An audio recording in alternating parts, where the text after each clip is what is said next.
reading the Bible this year. Some of you, I know you're very new to reading scripture. Some of you have read scripture for years and years and years. But I think it's so important that the more we dig into scripture, that we don't just like keep it inside of us, but that we take what we're learning, we take what the Bible's telling us, and that we go out and do something. And for each of us, that's going to look totally different. God has blessed us each with unique, different gifts. And so no two people's journey is going to be the same. But when I interviewed Ed, you truly are one of the most inspiring people I've met. And so I wanted to invite him here today just to encourage you, to inspire you so many times, taking that first step of following Jesus, of living out, don't be just hearers, but doers of the word. It's just a small step. Maybe you're volunteering at an organization. Who knows? It just a small little step, but you can't do the big thing until you do the little things. And so Ed worked with CSX, a big rail company based here in Jacksonville, for what, 42 years, Ed? Correct. Yes. So you would think after 42 years, he's, worked hard and time to retire. But that's not Ed's story. And so Ed decided after 42 years with CSX that he had another mission. And his mission is changing lives, not just here in Jacksonville and in Northeast Florida, but all around the world. And one of the things that stuck out to me, he's going to talk about it, is that as he was starting this mission, was just simply asking people, what do you have that's extra? What's in your life that's extra that you don't need? And it's amazing as we were reading through John and through Acts, how Jesus's disciples shared what they had, right? They shared their wealth, they shared their food, they took care of one another. We live in such a wealthy society that how many things do we have? I know my garage is packed full of stuff that I don't need, but really could bless somebody else. And yet it's just sitting there stacked up.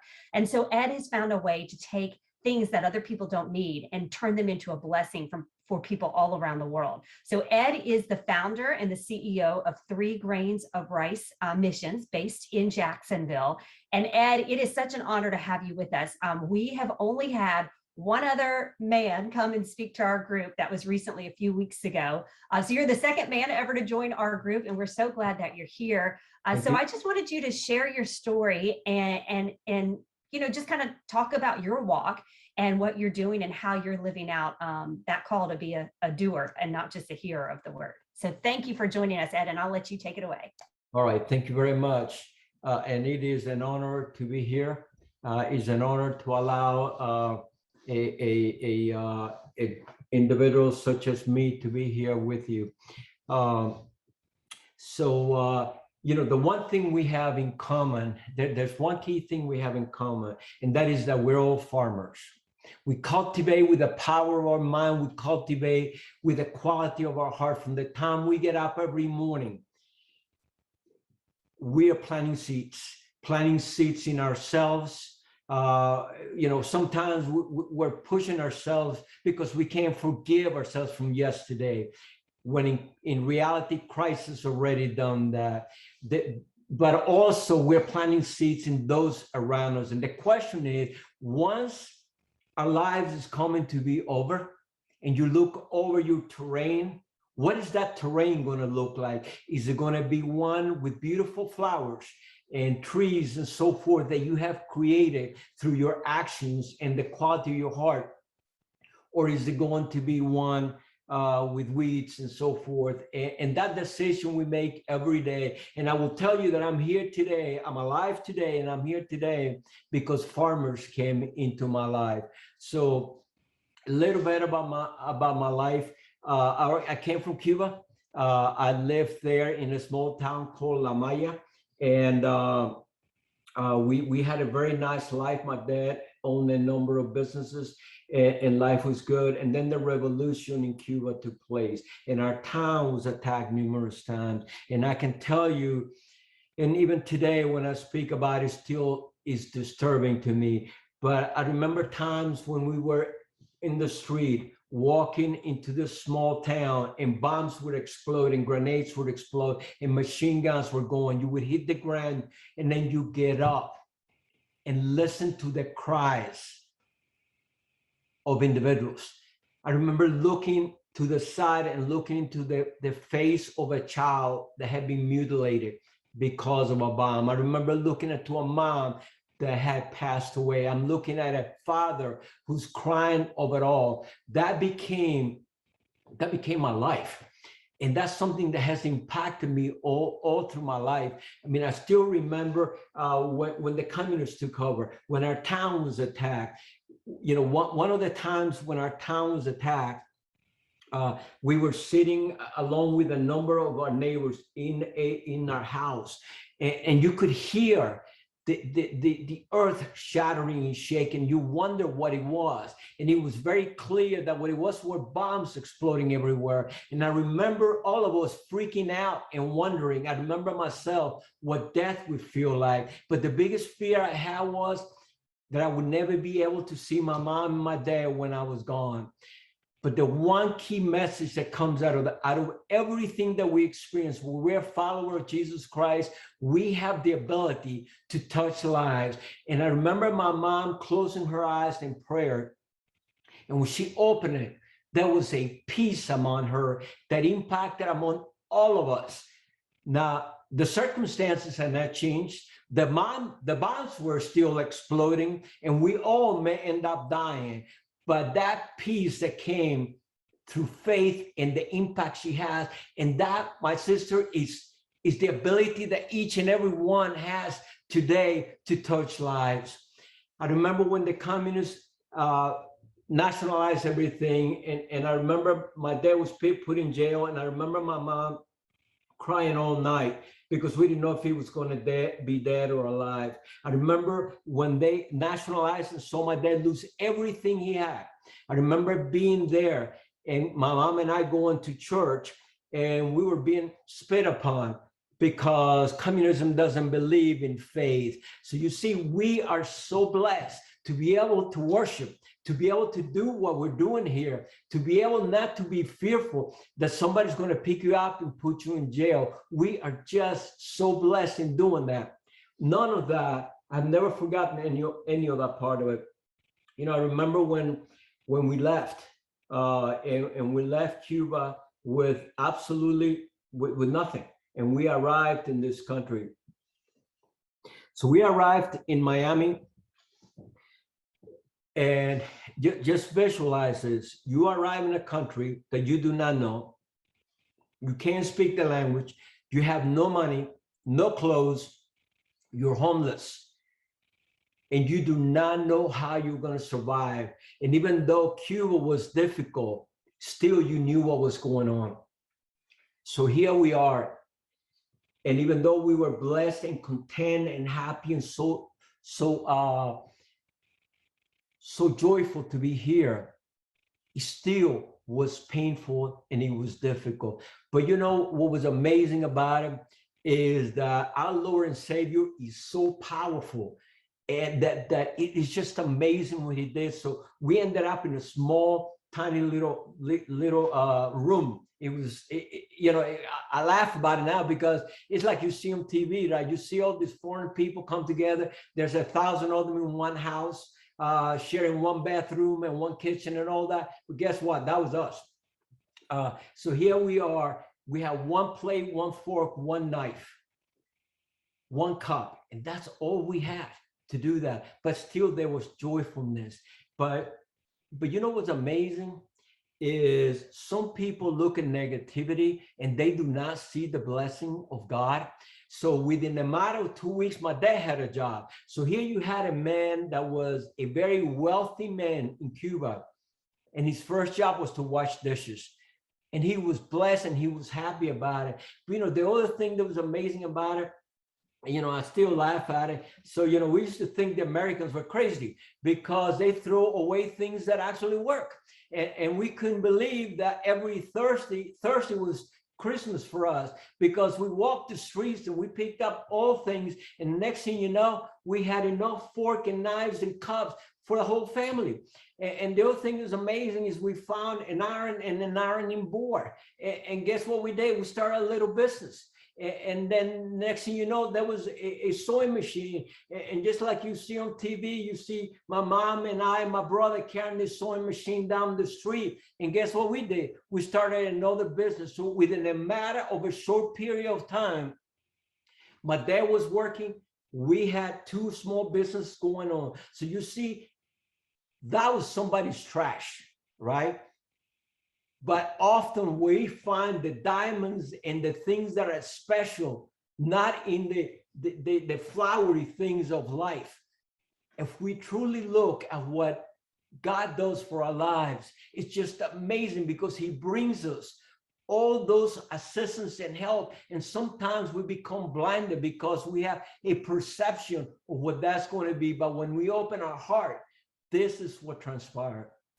We left Miami and went to Baltimore and moved in the ghettos of Baltimore. And it was a very difficult time for me. It was a very violent time in my life. I was suffering from PTSD. They didn't know what PTSD was. They just saw this crazy Cuban that was 90, 100 pounds, wanted to fight everybody. And he just did not he didn't understand what all that was. And so the bottom line of it all is here I am becoming a gang leader and so forth. But life, God continues to open doors. And in there, you had farmers that came into and planted seeds in my life. So here comes a coach, and the coach guided me and never gave up and shepherded me into believing that I don't have to get rid of all this frustration that I had. What I needed to do was to shepherd into sport. And the next thing you know, I'm playing soccer, running track, and wrestling, and eventually fighting in martial arts. He never gave up. And then there was an elderly lady that came around, and yeah, I remember talking to her, and I couldn't believe she wanted me to go to college. And I remember telling her, you gotta be crazy. I can barely speak English. I have no money. My clothes is torn. And she wants me to go to a place called Tennessee. And I thought she was trying to get me out of the country. I didn't know where Tennessee was. And I kept on telling her, I am not leaving the United States, and I am not leaving my parents. So here you are. She never gave up. And she talked me into going to this school. And in 4 years, I was able to graduate with 3 majors and had enough funding to be able to continue. But see, shepherd and farmers came into my life, and angels came into my life because individuals came up and found out that I needed funds. I had 3 jobs. I worked at night in the bank. I worked in the morning cooking, and I felt sorry for the people that I cooked for because I cannot cook. And then I still can't. And then and the other one was working in a farm. So the individual that worked in the farm didn't want to hire me because he said, you're barely 100 pounds, and these are bale hays and they're too heavy and so forth. But he gave me an opportunity. And before I left, I knew that he had respected me because those guys would drink moonshine and stuff like that. And before I left, he actually invited me to go in one of his places and take a swig of that moonshine. I thought he was trying to kill me. I thought I was going to die from it. But God opened the door. It was tough. It was difficult. But you know what? He fulfilled his promise. And he does that to us every day through our faith. I left Tennessee. I went to Baltimore, and I started my career at CSX. Worked there for 42 years. And it's been an amazing career through it. Now, just think about this. That coach and that lady has no idea. All they know is that they helped this poor young man.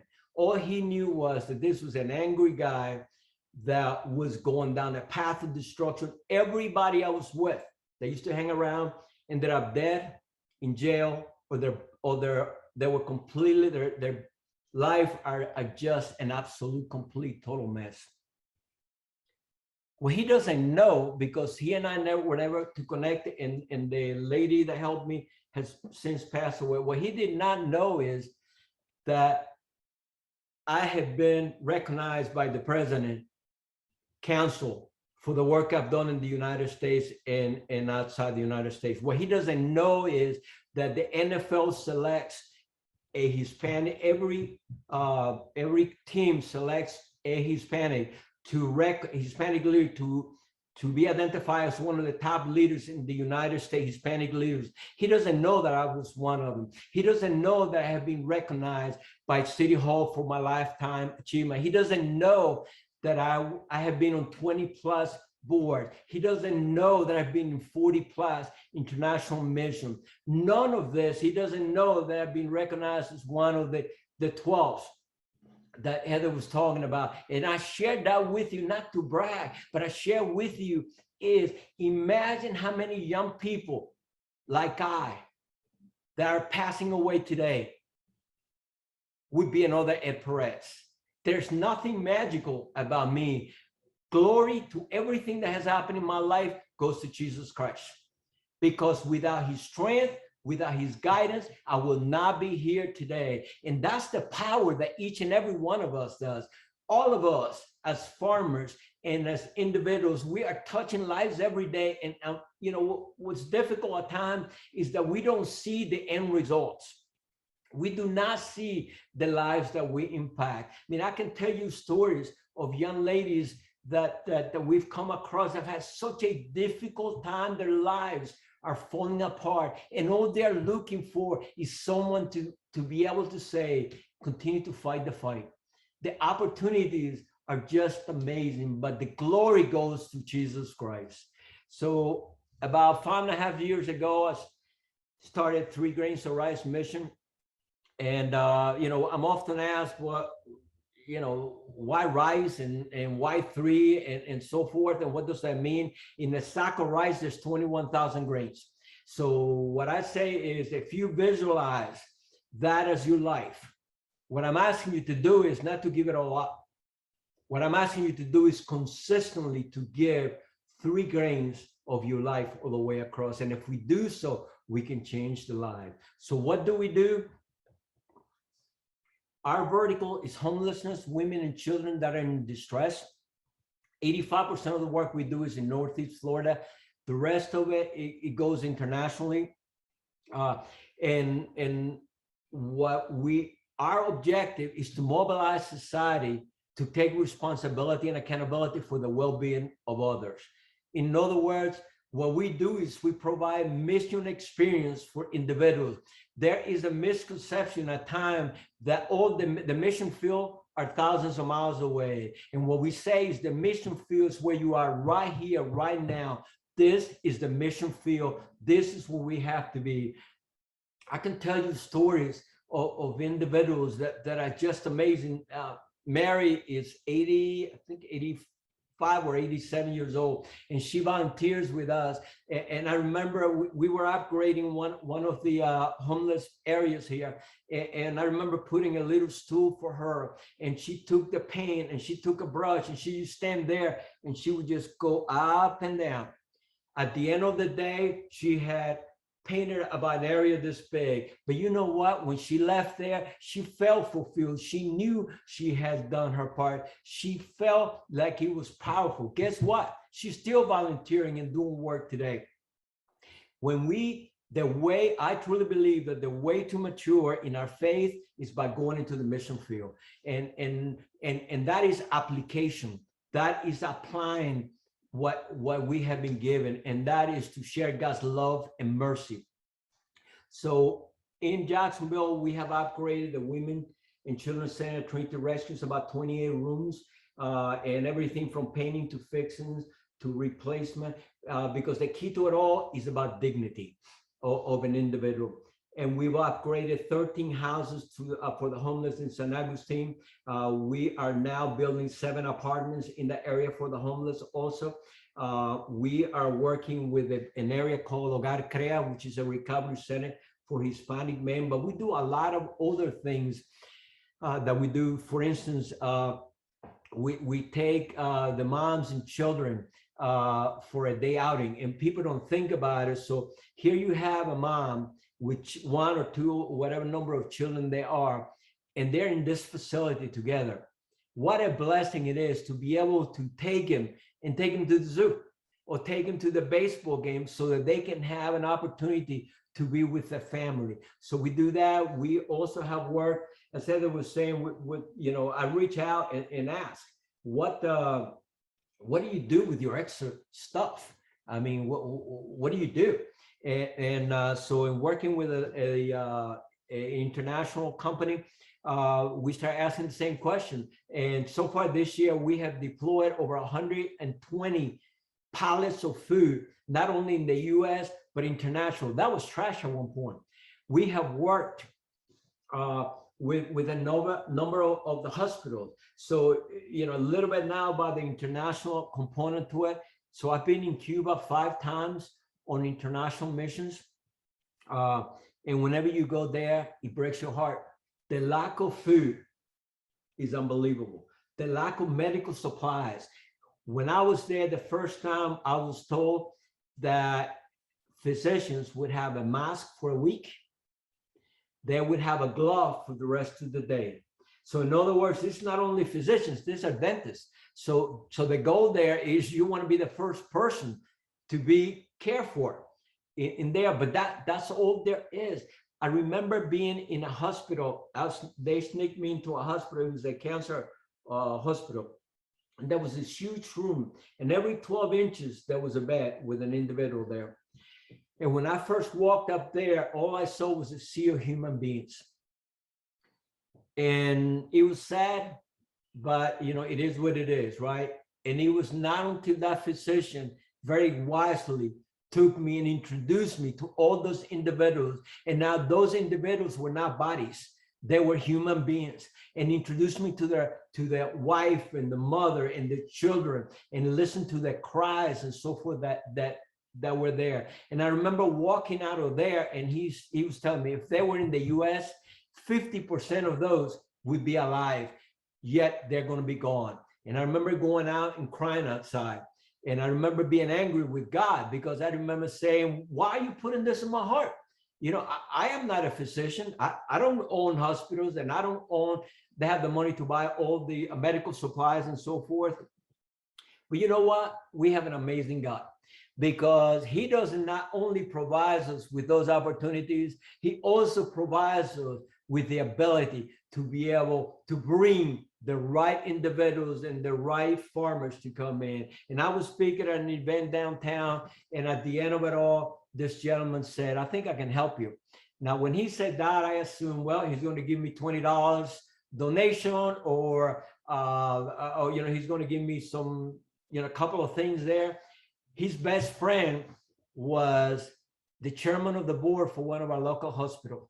Within a week, I had 8 pallets of medical supplies that I was able to send. Over $250,000 were put in a container to send to Cuba. You see, it's not what you know, it's not what we know, it's not what we have, but it is leveraging his power to do it, because he will open doors. And just like those had individuals, each one of you have connection, each one of you have a passion, each one of you are able to do all those type of things. There was nothing magical about it.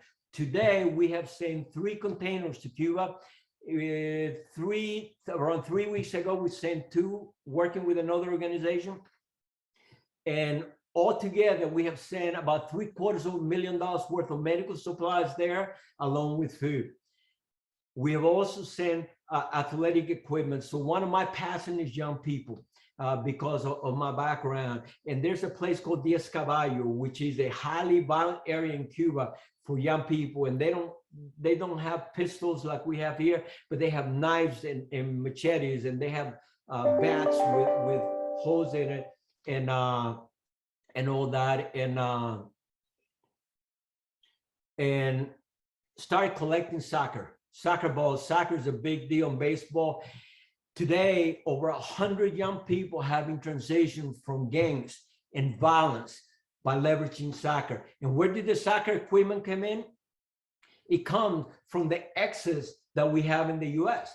I often work with soccer programs and say, what do you guys do with all your extra jerseys and balls and stuff like that? I said, I have no idea. I said, well, why don't you give it to me? So by doing that, we have fully equipped those programs in Cuba. We currently have 4 soccer programs in the ghettos of Cali, Colombia. And how did all that started? The same way in fashion. Those people, those children, their lives are changed. Just think about the opportunities that happens there. We're working in Haiti with an orphanage there. We have sent 50, 60 huge boxes of food and clothing and so forth to them. And it has impacted. But the question that I had was, so in Haiti, I'm sure you've read how violent it is, and you have gangs, and those individuals come in and they go into your house, and if you have a daughter, come in and they will ask you for money, and they say if you do not provide the money, then they will molest your child. So some of those girls come from there, and the rules and the guidelines from the country is that when you turn 18, the girls have to leave. And my question is, to leave to what? What are they going to do? What's going to happen to them? And they said, well, I mean, those are the rules. I said, well, that's not going to work. And that is not right, and it's not fair to do that. So what we're doing is we're going to start a sewing program. And we're going to teach them how to sew. And we're going to teach them to be entrepreneurial. And we're going to start creating things that could be sold in the US. And we're also going to, once they prove themselves, once they have the proper skills and so forth, then what we're going to do is we're going to provide everything they need so they can start their own business. So they no longer have to depend on anybody else to do it. And then, the question, well, what are you going to do about the boys? I said, well, you know what we're going to do? We're going to teach the boys how to fix sewing machines, and we're going to teach them how to sharpen knives and those type of things. And now they have a skill set to do that. What's interesting about it there, we became approached a few weeks ago about an organization that is a Christian-based organization that wants to help Christian moms in Pakistan, India, and 2 Muslim countries. Because single moms they have no ability. So what they want to do is they want to partner and utilize the same process that we're doing in those areas. So the way we're going to do is we're going to go, as we collect sewing machines, we're going to go ahead and divide them and provide that to them to do that part. So that is one option, but there's so many opportunities to be done. One of the things that God has put in my heart is, so the challenges that exist often is you have single moms. We're starting to see more and more single moms that are becoming homeless, and they have jobs. They just can no longer afford the rent and so forth. So what happens is they go into a homeless shelter. That shelter finds them an apartment and they go there. But that doesn't address the problem because their skill set is no longer there. So our goal right now, and actually we started raising funds. We've been able to raise over $5,000 for it. We're going to work with a college. Here it's called FCCJ. And our focus is going to be on certification.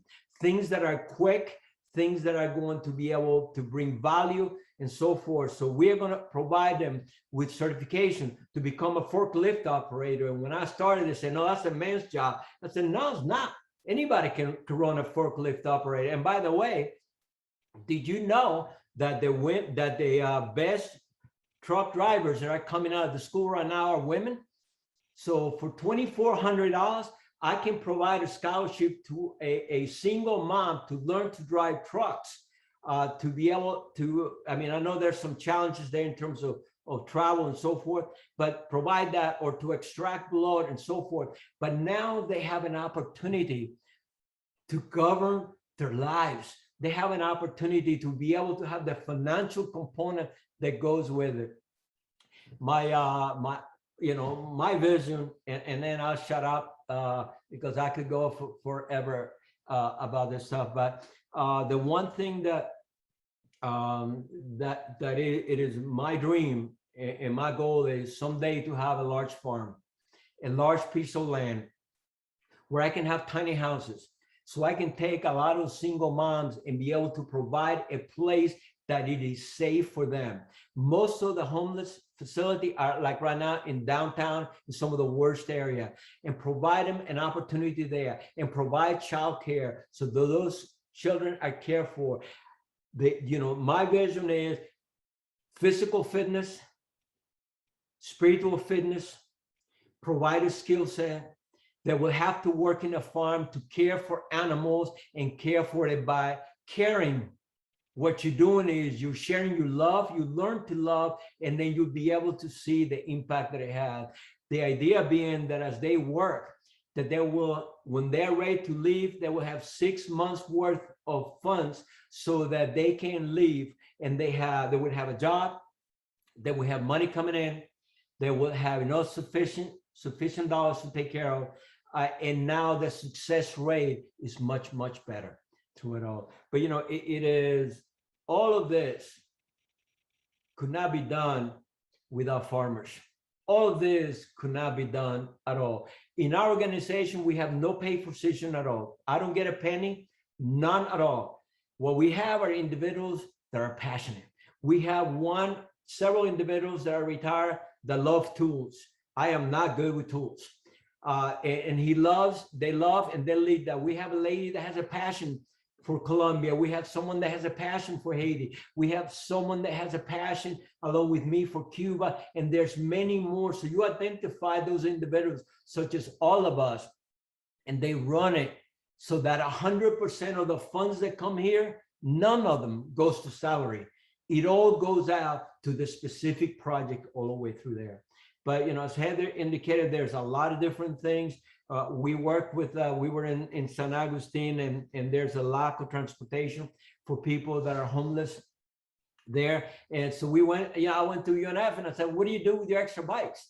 And the guy said, oh man, it is a pain on the neck. Those students leave it and we don't know what to do with it. And I said, you know what? Don't worry about it. I got it. So they donated 45 bikes. A couple of them needed a little bit of tweaking and so forth, but those bikes have been given to Duval and has been given to St. John's. Now those individuals have transportation through there. We challenge people to go in their pantry, and I ask them, if you have something in your pantry that you've had it for 6 months, hasn't expired, and is of course not perishable and so forth, come on, let's create a box. Let's put a box of donation in each one of the houses and put it there. And then every time you go to the store and you have 2 for 1, guess what?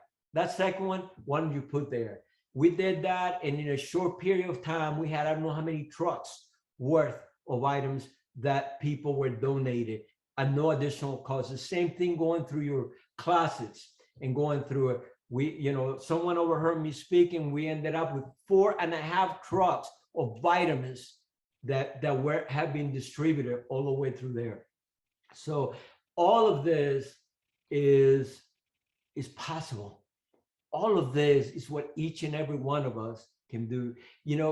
When you go to the grocery store and you look into the eyes of a young lady and you can tell she is just struggling, just stopping and saying, how you doing today?